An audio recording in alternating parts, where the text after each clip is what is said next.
Hey guys, welcome back. இந்த வீடியோல நம்ம என்ன பார்க்க போறோம் அப்படினா நம்மளோட பைக்கோட லைஃபை எப்படி அதிகரிக்கிறது அப்படிங்கறத தான் பார்க்க போறோம். இந்த வீடியோ எல்லா பைக்குக்குமே பொருந்தும். சோ வீடியோவை ஸ்கிப் பண்ணாம கடைசி வரைக்கும் பாருங்க. Let's go. ஃபர்ஸ்ட் விஷயம் என்னன்னு பாத்தீங்கன்னா ஒரு பைக்ல முக்கியமான விஷயம் இன்ஜின் தான். இந்த இன்ஜின் தான் ரொம்பவே முக்கியமான விஷயம் அப்படின்றது எல்லாருக்குமே தெரிஞ்ச விஷயம் தான். இதை நம்ம ஒழுங்கா பாத்துக்கிட்டாலே நம்மளோட பைக் வந்துட்டு 1 lakh kilometers தாண்டி ஓடும் அப்படின்றதுல எந்த சந்தேகமும் கிடையாது. இதை எப்படி ஒழுங்கா பாத்துக்கிறது அப்படின்னா மெயின் விஷயம் வந்துட்டு ரெகுலர் இன்ஜின் சர்வீஸ். அதாவது ரெகுலரா நம்ம வந்துட்டு கரெக்டான இன்டர்வல்ஸ்ல இன்ஜின் ஆயில மாத்தணும். இதை நம்ம பண்ணாலே பைக்கோட இன்ஜின் ரொம்ப வருஷத்துக்கு வரும். ஸோ இன்ஜின் ஆயில மாத்துறது ஒன்றும் பெரிய விஷயம்லாம் கிடையாது. இன்ஜினுக்கு கீழே இருக்கிற அந்த ட்ரெயின் போல்ட்டை கழட்டிட்டு ஆயில ட்ரெயின் பண்ணிட்டு அதுக்கப்புறம் அதை க்ளோஸ் பண்ணிட்டு புது ஆயில மேலே இருக்கிற கேப்பை கழட்டிட்டு ஃபில் பண்ணிட்டு க்ளோஸ் பண்ணா முடிஞ்சு போச்சு. இது ஒன்றும் பெரிய விஷயம்லாம் கிடையாது. பட் இதுல ஒரு பிரச்சனை இருக்கு. அது என்னன்னு கேட்டீங்கன்னா இன்ஜின்ன்றது ஒரு சாஃப்ட்வேர் மெட்டீரியல், அதாவது அலுமினியத்துல செய்யப்பட்டது. இந்த அலுமினியம் ரொம்பவே சாஃப்டான மெட்டீரியல்ன்றதால அதுல போட்டிருக்கிற த்ரெட் எல்லாமே ரொம்ப வீக்கா தான் இருக்கும். இந்த ட்ரெயின் போல்ட்ன்றது இரும்புல செஞ்சது. இந்த ட்ரெயின் போல்ட்டை நம்ம ஓவர் டைட் பண்ணும்போதோ இல்ல இன்ஜின் ஹீட்டா இருக்கும் போதோ கழட்டுனா அந்த அலுமினியம்ல இருக்கிற த்ரெட் வந்துட்டு ஈஸியா கழண்டு வந்துடும். இந்த மாதிரி சிச்சுவேஷன்ஸ்ல நம்மளுக்கு ரெண்டே ஆப்ஷன் தான் இருக்கு. ஒன்னு என்னன்னு கேட்டீங்கன்னா அந்த ட்ரில் ஹோலோட சைஸை பெருசு பண்ணிட்டு ரீத்ரெட் பண்றது. இன்னொன்னு என்னன்னு கேட்டீங்கன்னா கேஸையே மாத்துறது. இந்த மாதிரி பிரச்சனை இருக்கிறதால தான் நம்ம வந்துட்டு மேக்ஸிமம் மெக்கானிக், அதாவது ப்ரொஃபஷனல்ஸ் கிட்ட கொடுக்கறதே நல்லது. அண்ட் நம்ம பைக் வாரண்டிக்குள்ள இருக்கு அப்படின்ற பட்சத்துல நம்ம இந்த இன்ஜின் ஆயில கம்பெனி ஆத்தரைஸ் சர்வீஸ் சென்டர் தவிர வேற எங்க மாத்தினாலும் பைக்கோட இன்ஜின் வாரண்டி வாய்ட் ஆயிடும் அப்படின்றத பைக்கோட மேனுவல்லே போட்டிருப்பாங்க. ஸோ அதை நீங்க தெளிவா படிச்சு தெரிஞ்சுக்கோங்க. அண்ட் இந்த பைக்கோட இன்ஜின் சர்வீஸ் இன்டர்வல் அப்படிங்கிறது ஒவ்வொரு பைக்கோட சிசிக்கு ஏற்ற மாதிரி வேறுபடும். உதாரணத்துக்கு 100cc அண்ட் பிலோ பைக்ஸுக்கு வந்துட்டு 2500ல இருந்து 3000 கிலோமீட்டர்ஸ்க்குள்ள இன்ஜின் சர்வீஸ் பண்ணணும். 100cc இருந்து 150cc இருக்கிற பைக்ஸுக்கு வந்துட்டு 3500ல இருந்து 4000 கிலோமீட்டர்ஸ்க்குள்ள இன்ஜின் சர்வீஸ் பண்ணணும். 150ல இருந்து 250cc பைக்ஸுக்கு வந்துட்டு நம்ம ஒரு 5000 கிலோமீட்டர்ஸ்ல இன்ஜின் சர்வீஸ் பண்றது நல்லது. 250ல இருந்து 350cc இந்த 400cc வரைக்கும் இருக்கிற பைக்ஸுக்கும் சேம் 5000 கிலோமீட்டர்ஸ்ல பண்றது நல்லது. இந்த 500cc மேல இருக்கிற பைக்ஸ்க்கு வந்துட்டு மேக்ஸிமம் கம்பெனிலேயே சொல்லிடுவாங்க 10,000 கிலோமீட்டர்ஸ்க்கு ஒன்ஸ் பண்ணா போதும், இல்லை 5,000 கிலோமீட்டர்ஸ்க்கு ஒன்ஸ் பண்ணா போதும் அப்படின்னு சொல்லிட்டு நீங்க அந்த மேனுஃபேக்சரர் என்னென்ன சொல்றாங்களோ அதுக்கேற்ற மாதிரி பண்ணாலே நல்லது. செகண்ட் விஷயம் என்னன்னு கேட்டீங்கன்னா நம்ம பைக்கை எவ்ரி வீக் வாஷ் பண்றது. எஸ், பைக்கை வாஷ் பண்றது ரொம்பவே முக்கியமான விஷயம். அப்பதான் நம்ம பைக்ல வந்துட்டு மெயின் ஃப்ரேம்லயும் சரி பாடி பார்ட்ஸ்லயும் சரி இந்த மெட்டல் பார்ட்ஸ்ல எல்லாம் துரு பிடிக்காம பார்த்துக்க முடியும். ரெய்னி சீசன்ல கண்டிப்பா எவ்ரி வீக் வாஷ் பண்ணணும். அண்ட் சம்மர் சீசன்ல அட்லீஸ்ட் 2 weeks ஒன்ஸ் ஆகுது நம்ம வாஷ் பண்ணணும். இந்த வாட்டர் வாஷ்ல தான் பண்ணணும் அவசியம் கிடையாது. வாட்டர் வாஷ்ல பண்றது அட்லீஸ்ட் 2 months ஒன்ஸ் ஆகுது பண்ணிருங்க. பட் நம்ம கையால வீட்டில் பண்றது எவ்ரி வீக் ரெய்னி சீசன்லயும் 2 weeks ஒன்ஸ் சம்மர் சீசன்லேயே கண்டிப்பாக பண்ணணும். இந்த மாதிரி நம்ம வீட்லேயே நம்ம கைப்பட கழுவும் போது என்ன நடக்கும் அப்படின்னா நம்மளே நம்ம கண்ணால் எல்லா பார்ட்ஸையுமே தொட்டு பார்த்து க்ளீன் பண்ணும்போது அதில் ஏதாவது ஒரு சின்ன விஷயம், சின்ன துருவோ இல்லை சின்ன ஏதாவது டேமேஜோ கண்ணில் பட்டால் கூட நம்ம உடனே அதை நோட்டீஸ் பண்ண முடியும். அதை ரெக்டிஃபை பண்ணுறதுக்கான விஷயங்களை நம்ம செய்ய முடியும். இதனால் நம்ம வீக்லி ஒன்ஸ் கழுவுறது ரொம்பவே நல்லது. ரொம்ப தேய்ச்சி கழுவணும்னு அவசியம் கிடையாது. வண்டி மேலே சும்மா தண்ணி ஊற்றி நார்மல் கிளாத்தில் துடைச்சிட்டு அப்புறம் ட்ரை கிளாத்தில் துடைச்சா போதும். ஆயில் ஸ்டெயின்ஸ் இருக்கிற இடத்துல மட்டும் ஷாம்பு மிக்ஸ் பண்ண வாட்டரை வந்துட்டு ஸ்ப்ரே பண்ணிட்டு அப்புறம் ஒரு வேஸ்ட் துணி வச்சு துடைச்சிங்கன்னா அதுவும் போயிடும். தேர்ட் விஷயம் பார்த்தீங்கன்னா இது ரொம்பவே முக்கியமான விஷயம், செயின் கிளீனிங். இதை நிறைய பேர் சீரியஸாகவே எடுத்துக்கிறது கிடையாது. பட் செயின் கிளீனிங் ரொம்பவே முக்கியமான விஷயம். இது இன்ஜினோட கியர் பாக்ஸோட லைஃப்பையும் இன்க்ரீஸ் பண்ணும், இன்ஜினோட கிளச் பிளேட்டோட லைஃப்பையும் இன்க்ரீஸ் பண்ணும். ஸோ செயின் கிளீனிங் ரொம்பவே முக்கியமான விஷயம். செயின் கிளீனிங்கை நம்ம வந்துட்டு ப்ரொஃபஷனல்ஸ் மாதிரி செயின் லூபு, செயின் ஸ்ப்ரேயரை வச்சு தான் க்ளீன் பண்ணி லூப் பண்ணணும்னு அவசியம் கிடையாது. ஜஸ்ட் நம்ம வந்துட்டு ஒரு ஷாம்புவோ இல்லை சோப் ஆயிலோ மிக்ஸ் பண்ண வாட்டரை வந்துட்டு இல்லைனா டேரெக்டாக சோப் ஆயிலே கூட ப்ரஷ்ஷில் எடுத்துக்கிட்டு செயின் ஃபுல்லாக அப்ளை பண்ணிவிட்டு தென் நல்லா ப்ரஷ் பண்ணாலே நல்லா நுரைச்சி இருக்கிற மண் எல்லாமே வெளியே வந்துடும். தென் கொஞ்சம் ஃபோர்ஸாக டேப் வாட்டரை வந்துட்டு ஹோஸில் வச்சு அடிச்சிங்கனாலே மொத்த டர்ட்டும் க்ளீன் ஆகிடும். இதை நம்ம ரெகுலராக பண்ணிட்டு வந்தாலே செயின் க்ளீனாக பக்காவாக இருக்கும். But every 300 kilometre or every week chain cleaning is a must. இது எல்லா பைக்குக்குமே சரி, எந்த பைக்காக இருந்தாலும் செயின் கிளீனிங் கண்டிப்பாக எவ்ரி வீக் பண்ணி ஆகணும் ஆர் 300 கிலோமீட்டர்ஸ் ஒன்ஸ் பண்ணி ஆகணும். நீங்கள் வீக்லி ஒன்ஸ் தான் எடுப்பேன் அப்படின்னா பிரச்சனை கிடையாது. அப்போ நீங்கள் 300 கிலோமீட்டர் ஒன்ஸ் பண்ணணும், இல்லை எவ்ரி மந்த் பண்ணணும். அதை ஞாபகம் வச்சுக்கோங்க.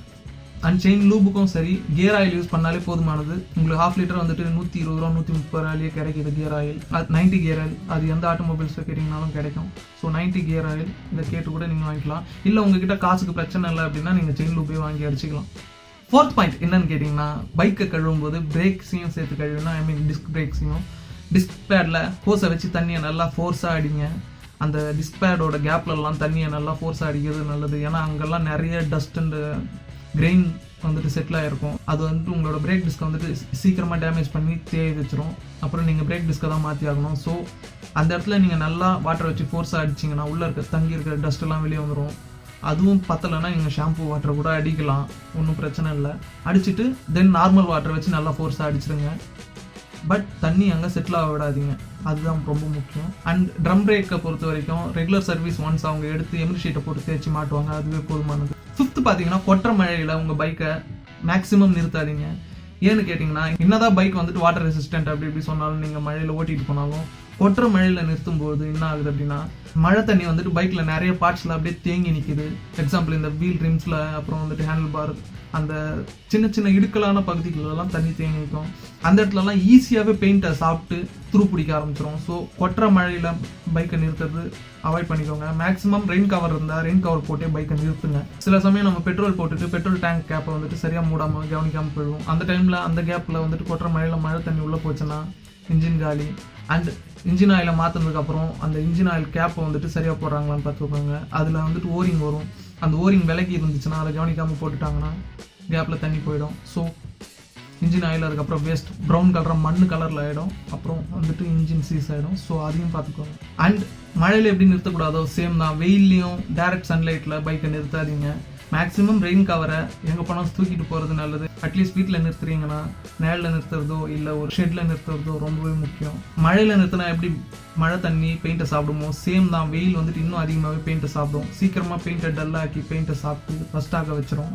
ஸோ வெயிலில் டேரெக்டாக நிறுத்துறது அவாய்ட் பண்ணிக்கோங்க. மெட்டல் பார்ட்ஸ் எப்படி துருப்பிடிக்குதோ அதே மாதிரி பிளாஸ்டிக் பார்ட்ஸ் வந்துட்டு மழை தண்ணியில் ஊறி வெயிலில் ஊறி மக்கி கிராக்ஸ் ஓட ஆரம்பிச்சிடும். அப்புறம் நம்ம மேனுஃபேக்சரர் திட்டி ஒரு பிரயோஜனமும் இல்லை. ஸோ வந்துட்டு பைக்கை வெயிலையும் நிறுத்துறதை அவாய்ட் பண்ணிக்கோங்க. 7th வந்துட்டு எல்லா மூவபிள் பார்ட்ஸ்லையும் லூப் பண்ணிக்கோங்க. ஐ மீன் கோகனட் ஆயிலே போதுமானது, ஆர் மிஷின் ஆயில் கிடச்சா அதுவும் போதுமானது தான். எல்லா மூவிங் பார்ட்ஸ் ஐ மீன் ஸ்ப்ரிங் யூஸ் பண்ணுற இடங்கள், gear levers, clutch levers, food rest, இந்த மாதிரி எல்லா இடத்துலையுமே லூப் பண்ணுறது ரொம்பவே நல்ல விஷயம். 8th என்னன்னு கேட்டிங்கன்னா புதுசாக வண்டி வாங்குற எல்லாருமே பண்ணுற தப்பு, ஆர்ஓ கலரை பண்ணுற தப்பு, பைக்கை அடிக்கடி தொடச்சிக்கிட்டே இருக்கிறது. அடிக்கடி தொடச்சிக்கிட்டே இருக்காதிங்க, டெய்லி துடைக்கிறது ரொம்பவே தப்பான விஷயம். ஏன்னு கேட்டிங்கன்னா நம்ம ஊர் கிளைமேட்டுக்கு டெய்லி டஸ்ட் செட்டில் ஆகிட்டே தான் இருக்கும். ஸோ அதை நீங்கள் தொடச்சிக்கிட்டு இருக்கணும்னு அவசியமே கிடையாது. வீக்லி ஒன்ஸ் வாஷ் பண்ணுறதே போதும்.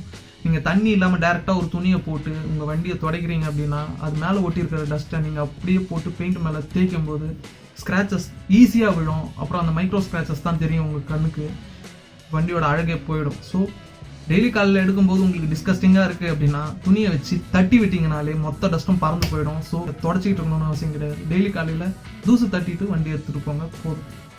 9th வந்துட்டு இப்போ வர்ற BS6 வண்டி எல்லாத்துக்குமே வந்துட்டு ஃபியூயல் இன்ஜெக்ஷன் பம்ப் தான் வருது. கார்பரேட்டர் கட்டி தூக்கி போட்டாங்க. மினிமம் ரிசர்வ் டேங்கை வந்துட்டு நம்ம எப்பவுமே ஃபுல்லாக வச்சுருக்கணும். ஏன்னு கேட்டிங்கன்னா ஃபியூயல் இன்ஜெக்ஷன் பம்ப் வந்துட்டு டேங்க்குள்ளே இருக்குது. அந்த ஃபியூயல் இன்ஜெக்ஷன் பம்ப் வந்துட்டு எப்பவுமே பெட்ரோலில் சப்மர்ஜ் ஆகிருக்கணும். அப்படி இல்லை அப்படிங்கிற பட்சத்தில் ஏரை வந்துட்டு அதை சக் பண்ணிக்கிட்டு பம்ப் வந்துட்டு ஏர் பிளாக்ஸ் வரும்.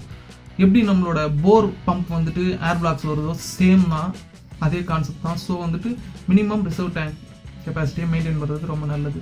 இல்லைனா ஏர் பிளாக் வந்துச்சுன்னா அடிக்கடி நம்ம வந்துட்டு ஃபில்டர் கழிட்டு க்ளீன் பண்ணுற மாதிரி இருக்கும். ஒரு டைம் மேலே ஃபில்டர் போயிடும், இது வாரண்டியில் வராது, அதையும் ஞாபகம் வச்சுக்கோங்க. அண்ட் 10th பார்த்தீங்கன்னா பைக்கோட பேட்டரி தான். உங்களுக்கு ஃபியூயல் இன்ஜெக்ஷன் பம்ப் வேலை செய்யணும்னா பேட்டரி கண்டிப்பாக சார்ஜ் இருக்கணும். ஏன்னா it's an electronic device. So உங்களுக்கு பைக் ஸ்டார்ட் ஆகணும்னா பேட்டரி கண்டிப்பாக அவசியம். இதில் கிக்கர் இருந்தாலும் சரி இல்லைனாலும் சரி, பேட்டரி சுத்தமாக டெட் ஆயிடுச்சுன்னா வண்டி ஸ்டார்ட் ஆகாது. ஸோ பேட்டரியை வந்துட்டு ஃபுல்லாக ட்ரெயின் ஆகாமல் பார்த்துக்கோங்க. அப்படி ட்ரெயின் ஆகிற பட்சத்தில் அதை உடனே ரீசார்ஜ் பண்ணிடுங்க. அப்படி உங்களுக்கு பேட்டரியில் ப்ராப்ளம் இருக்குன்னா உடனே மாற்றிடுங்க. அண்ட் ஃபைனலி மெயின் விஷயம், பைக் வந்துட்டு ரொம்ப வருஷம் வரணும்னு நினச்சிங்கன்னா அது நம்ம ஓட்டுறதுல தான் இருக்குது. நம்ம வந்துட்டு டிராஃபிக்கில் சும்மா பூந்து விளையாடுறோம் அப்படின்னு சொல்லிட்டு திடீர்னு ஹையாக ரேஸ் பண்ணுறது, திடீர்னு சடன் பிரேக்ஸ் அடிக்கிறது, இந்த மாதிரிலாம் ஓட்டணும்னா எந்த பைக்காக இருந்தாலும் கொஞ்சம் வருஷத்துலேயே கலகலத்து போயிடும், இன்ஜின் சீக்கிரமாக போயிடும். இன்ஜினை பொறுத்த வரைக்கும் ஸ்டார்ட் பண்ணுறோன்னா அது வார்ம் அப் ஆக விடணும்.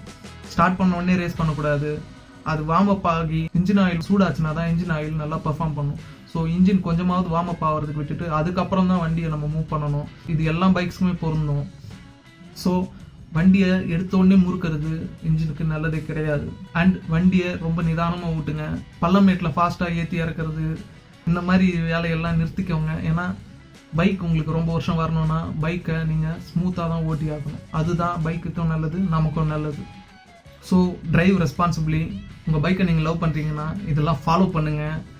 இந்த வீடியோ உங்களுக்கு பிடிச்சிருந்துச்சுன்னா லைக் அண்ட் கமெண்ட் பண்ணுங்கள். மறக்காம உங்கள் ஃப்ரெண்ட்ஸ் அண்ட் ஃபேமிலிஸ்க்கு ஷேர் பண்ணுங்கள். இதே போல் நிறைய வீடியோஸ்க்கு சப்ஸ்கிரைப் பண்ணுங்கள் அண்ட் பெல் ஐகானையும் அழுத்திடுங்க. அப்போ தான் நான் போடுற வீடியோஸ் எல்லாமே உங்களுக்கு நோட்டிஃபிகேஷன் வரும்.